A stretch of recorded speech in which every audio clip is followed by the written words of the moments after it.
आवेश के प्रकार, यहाँ दो प्रकार का होता है। कितने प्रकार का होता है? दो प्रकार का होता है। पहला कौन सा होता है?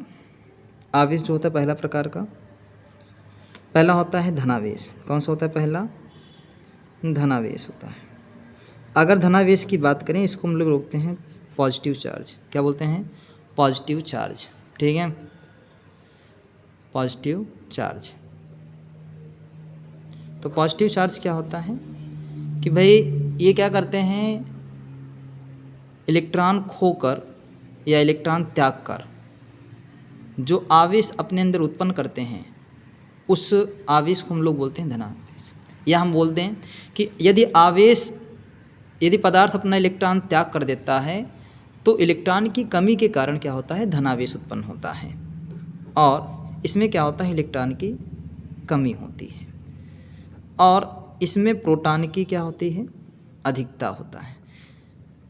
अधिकता होता है। क्यों अधिकता होता है? देखो, अगर हम बात करें ना कि जो पदार्थ होता है, ये जो पदार्थ होता है उसमें वो परमाणुओं से मिलकर बना होता है। पदार्थ किससे मिलकर बने होते हैं? परमाणुओं से मिलकर बने होते हैं। अगर पदार्थ परमाणुओं से मिलकर बना होता है तो परमाणु में होता है नाभिक, और नाभिक में होता है प्रोटॉन, और प्रोटॉन होता है धनावेशित। और इलेक्ट्रॉन क्या करता है? उसके चारों ओर चक्कर लगाता रहता है। तो जो इलेक्ट्रॉन ये चारों ओर चक्कर लगा रहा है, इलेक्ट्रॉन जो चारों ओर चक्कर लगा रहा है, आप जो देख रहे हैं चक्कर, इलेक्ट्रॉन जो चक्कर लगाता है, ये इलेक्ट्रॉन का द्रव्यमान कम होता है और प्रोटॉन का द्रव्यमान क्या होता है? ज़्यादा होता है। प्रोटॉन का द्रव्यमान क्या होता है? बहुत ज़्यादा होता है। इसलिए इलेक्ट्रॉन के सापेक्ष में, इसलिए कहते हैं प्रोटॉन क्या होता है? नाभिक में होता है, और इलेक्ट्रॉन क्या करता है? जैसे इसको थोड़ा बहुत एनर्जी मिल जाता है, अपना स्थान छोड़ देता है। जब ये स्थान छोड़ता है, ध्यान देना, जब स्थान छोड़ेगा तो अगर ये उदासीन अवस्था में है तो जितने प्रोटॉन हैं उतने इलेक्ट्रॉन भी होते हैं। जितने प्रोटॉन हैं उतने क्या होते हैं? इलेक्ट्रॉन भी होते हैं। तो इसका मतलब ये है कि जब अपना यह स्थान छोड़ता है तो प्रोटॉन की संख्या क्या इस पर हो जाता है? ज़्यादा हो जाता है, और इलेक्ट्रॉन की संख्या क्या होता है? कम हो जाता है। और जिस पर जाएगा उस पर इलेक्ट्रॉन की संख्या ज़्यादा हो जाएगा और प्रोटॉन की संख्या इलेक्ट्रॉन के सापेक्ष में कम हो जाएगा। ठीक है, तो यही कंडीशन होता है, यही चीज़ें होती हैं। तो भाई इसमें इलेक्ट्रॉन की कमी होती है, इसमें और प्रोटॉन की अधिकता होती है। और साथ में धनावेश को हम लोग किससे लिखते हैं? प्लस क्यू से लिखते हैं। किससे लिखते हैं? प्लस क्यू से लिखते हैं। और इसमें इलेक्ट्रॉन का क्या होता है? त्याग होता है। तो इसमें पूछा जाए कि इलेक्ट्रॉन का त्याग किस में होता है, तो बोलोगे धनावेश में इलेक्ट्रॉन का त्याग होता है। एक दूसरा टॉपिक है, दूसरा प्रकार है ऋणावेश। क्या है? ऋणावेश। ऋणावेश को हम लोग नेगेटिव चार्ज लिखते हैं। क्या लिखते हैं? Negative charge. नेगेटिव चार्ज, ऋणावेश। ऋणावेश किसे कहते हैं? ऋणावेश किसे कहते हैं? भाई इसमें क्या होता है? इलेक्ट्रॉन का ग्रहण होता है। अगर इलेक्ट्रॉन का इसमें ग्रहण हुआ, भाई जिस पदार्थ में इलेक्ट्रॉन का ग्रहण होता है, इलेक्ट्रॉन का ग्रहण,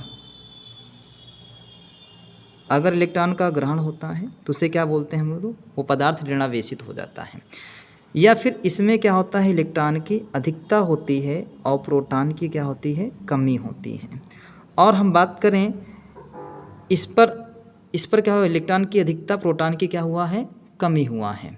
ठीक है, और बात कर लें और बातें करें कि भाई देखिए, साथ में इसको हम लोग किससे लिखते हैं? माइनस क्यों से लिखते हैं। किससे लिखेंगे? माइनस क्यों से लिखेंगे।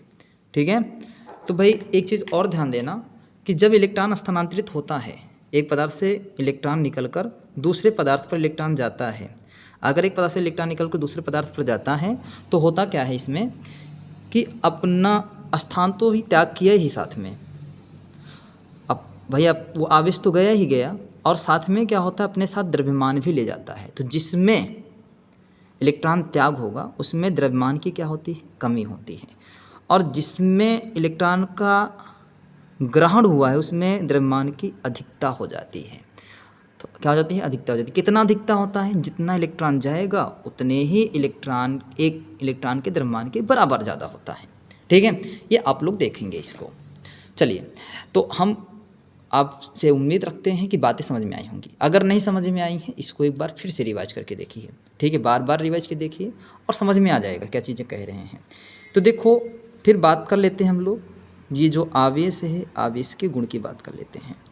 तो देखो, आवेश के गुण हमको यही चीज़ें पढ़ना है, थोड़ा सा पढ़ लेते हैं आवेश के गुण। देखो आवेश के गुण में क्या होता है कि जो धनावेश होता है और एक धनावेश हम और ले लें, तो अगर दो धनावेश ले लेते हैं तो एक दूसरे को क्या करता है, ये प्रतिकर्षित करता है। ठीक है, मतलब कि सेम लाइक चार्जेज क्या करते हैं, रिपल करते हैं या प्रतिकर्षित करते हैं।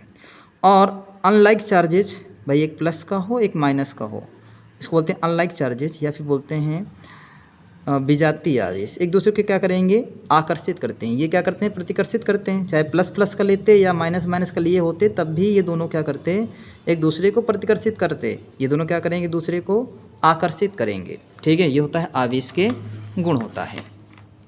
ठीक है, चलिए तो इतनी बातें समझ लिया आया कि भाई पहला गुण ये समझ में आया कि समान प्रकार के अगर आवेश होंगे तो उनमें क्या होगा, प्रतिकर्षण होगा। प्रतिकर्षण में क्या होता है, दूर दूर भागते हैं आवेश। कैसे भागेंगे, दूर दूर भागेंगे।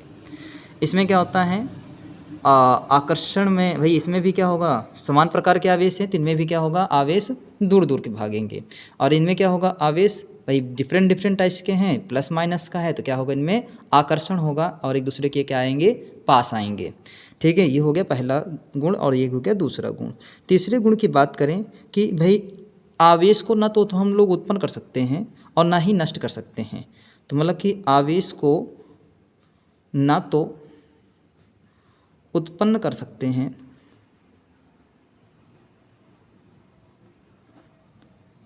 और ना ही नष्ट कर सकते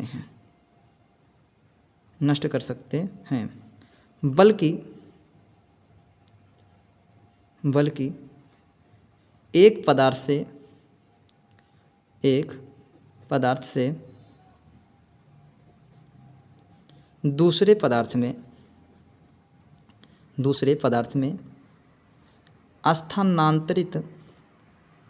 स्थानांतरित कर सकते हैं। तो मतलब कि आवेश को ना तो उत्पन्न कर सकते हैं और ना ही नष्ट कर सकते हैं, बल्कि एक पदार्थ से दूसरे पदार्थ में स्थानांतरित कर सकते हैं। इस प्रक्रिया को हम लोग बोलते हैं आवेश संरक्षण सिद्धांत। इसे हम लोग क्या बोलते हैं, इसे आवेश संरक्षण सिद्धांत कहते हैं। क्या कहते हैं इसको, आवेश संरक्षण सिद्धांत कहते हैं। चौथे गुण की बात करें, भाई चौथे गुण के बात करें ये कि आवेश को ना तो हम लोग, आप देखो जब कभी भी एक पदार्थ से दूसरे पदार्थ में इलेक्ट्रॉन जाए, स्थानांतरित होगा, तो वह पूर्ण संख्या के रूप में होगा। मतलब कहने मतलब ये कि इलेक्ट्रॉन का स्थानांतरण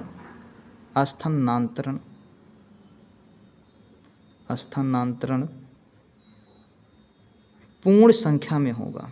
किसमें होगा, पूर्ण संख्या में होता है। किसमें होता है, पूर्ण संख्या के रूप में होता है। इलेक्ट्रॉन का स्थानांतरण पूर्ण संख्या में होता है।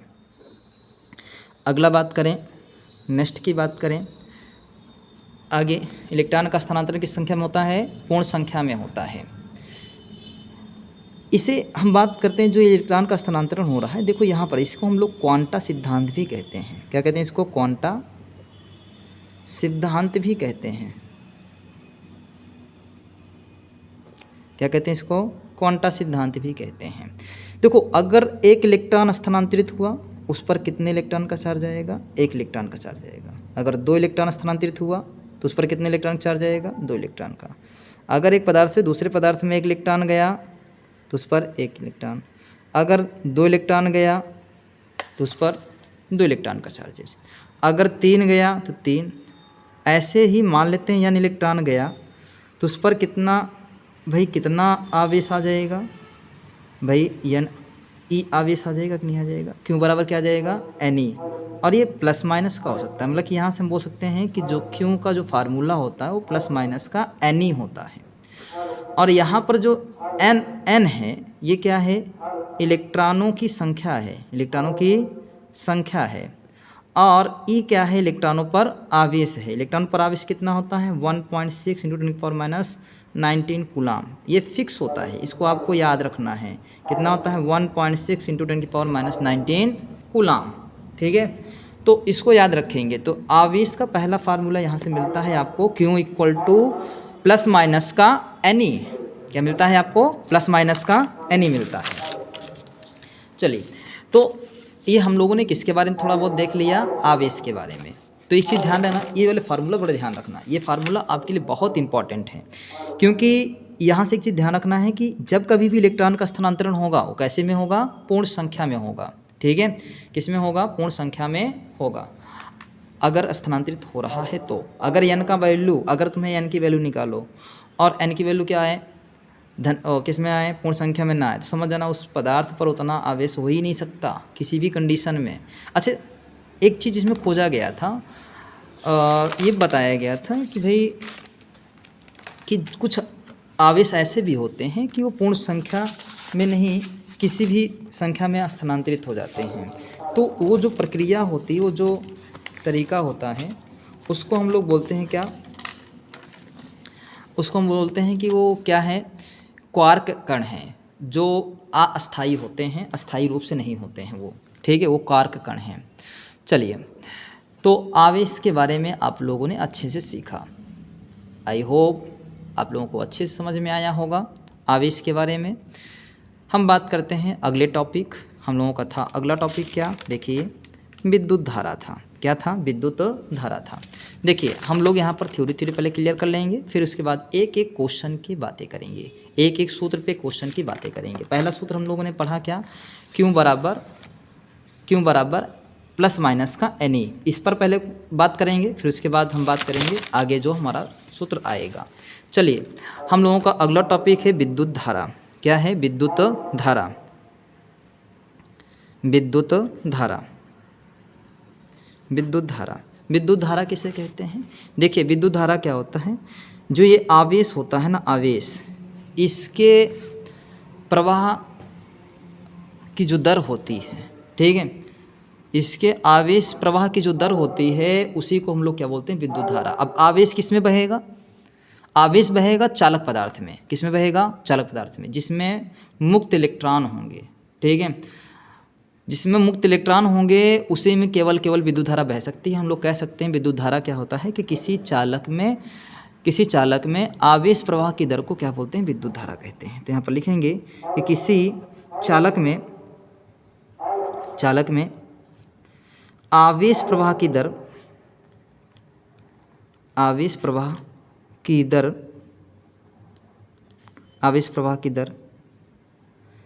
विद्युत धारा कहलाती है। विद्युत धारा कहलाती है।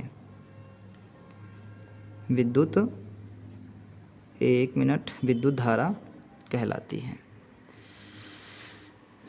आवेश प्रवाह की दर को विद्युत धारा कहते हैं। विद्युत धारा को हम लोग किससे डिनोट करेंगे, आई से डिनोट करेंगे। ठीक है, इसका जो सिंबल होगा, इसका सिंबल क्या होगा, आई होगा। ठीक है, आई इक्वल टू क्या होगा, आवेश बटा समय। क्या होगा, आवेश बटा समय, मतलब विद्युत धारा बराबर होगा आवेश बटा समय।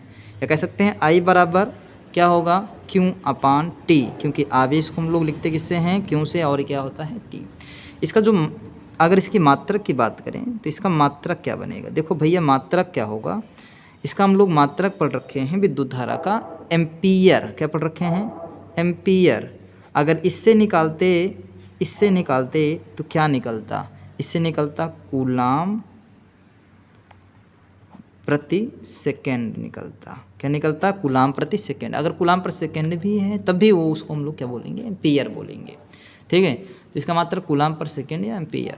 जो ये आवेश का जो मात्रक है ना, ये किसके नाम पे रखा गया है, तो एक थे आंद्रे मेरी एम्पियर नाम के एक, नहीं, जो ये मात्रक है एम्पियर जो रखा गया है, आंद्रे मेरी नाम के एक वैज्ञानिक थे, आंद्रे मेरी एम्पियर नाम के एक वैज्ञानिक थे। उनके नाम पर क्या रखा गया था, या उनके सम्मान में ही क्या ये रखा गया था, इसका मात्रक रखा गया था।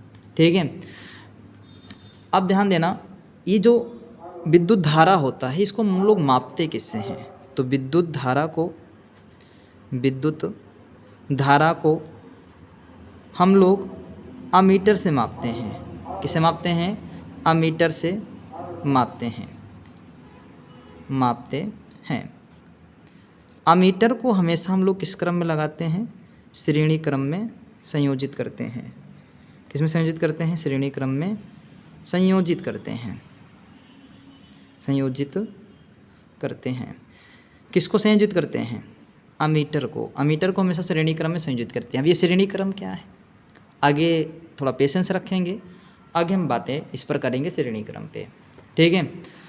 अच्छा देखो, पेपर में आता है 1 एम्पीयर की परिभाषा कि 1 एम्पीयर किसे कहते हैं। तो 1 एम्पीयर क्या होता है, ध्यान से देखना। 1 एम्पीयर क्या होता है? यदि हम बोले हैं कि यदि किसी परिपथ में 1 सेकंड में, यदि किसी परिपथ में 1 सेकंड में 1 कूलाम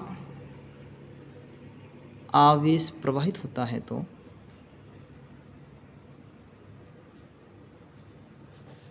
प्रवाहित होता है तो परिपथ में विद्युत धारा 1 एम्पीयर होती है। प्रवाहित होता है तो परिपथ में विद्युत धारा 1 एम्पीयर होती है। विद्युत धारा कितनी होती है? 1 एम्पीयर होता है। 1 एम्पीयर की विद्युत धारा उसमें होती है। तो 1 एम्पीयर की परिभाषा आप लोग याद रखेंगे, बहुत ज़्यादा पेपर में पूछ सकता है 1 एम्पीयर किसे कहते हैं। किसी परिपथ में 1 सेकंड में 1 कूलाम आवेश प्रवाहित होता है तो उसे परिपथ में परिपथ में धारा जो होगा 1 एम्पीयर होता है। कितना होता है? 1 एम्पीयर होता है। विद्युत धारा की जो दिशा होती है, आप लोग ध्यान देना, इलेक्ट्रॉन भाई प्रवाहित किस कारण होता है? मुक्त इलेक्ट्रॉन के कारण। भाई चालक में आवेश किस कारण से प्रवाहित होता है? मुक्त इलेक्ट्रॉन के कारण होता है। अगर मुक्त इलेक्ट्रॉन ना हो तो आवेश का प्रवाह नहीं होगा, ठीक है। इसका प्रवाह नहीं होगा, आवेश का प्रवाह नहीं होगा। तो मुक्त इलेक्ट्रॉनों के कारण क्या होता है? आवेश का प्रवाह होता है, ठीक है। Okay, thank you. तो होता है मुक्त इलेक्ट्रॉन के कारण होता है, मुक्त इलेक्ट्रॉन के कारण होता है, ठीक है। बात करें विद्युत धारा किधर बहता है? इलेक्ट्रॉन प्रवाह के विपरीत दिशा में विद्युत धारा प्रवाहित होता है, या फिर कह सकते हैं प्रोटॉन प्रवाह के दिशा में ही विद्युत धारा प्रवाहित होता है। जैसा प्रोटॉन बहे तो उधर की तरफ क्या होगा? विद्युत धारा बहेगा। या फिर कह सकते हैं उच्च विभव से निम्न विभव की ओर विद्युत धारा बहता है, मैक्सिमम से मिनिमम, मतलब कि उच्च विभव से निम्न विभव की ओर विद्युत धारा का प्रवाह होता है, ठीक है। और ये प्रवाह कब तक होता है? जब तक दोनों चालकों में विद्युत धारा प्रवाहित विद्युत विभवांतर बराबर ना हो जाए। ये जो विद्युत विभवांतर है, आगे हम लोग इसके बारे में पढ़ेंगे, ठीक है, या विभव के बारे में आगे हम लोग डिटेल से पढ़ेंगे। चलिए, आई होप आप लोगों को ये दोनों टॉपिक बहुत अच्छे से क्लियर हुआ होगा। उम्मीद करते हैं आपको हमारा वीडियो बहुत पसंद आया होगा। तो इसी के साथ हम लोग आज के लिए इतना काफ़ी है। हम आपसे कल बात करेंगे। थैंक यू, धन्यवाद बने रहने के लिए।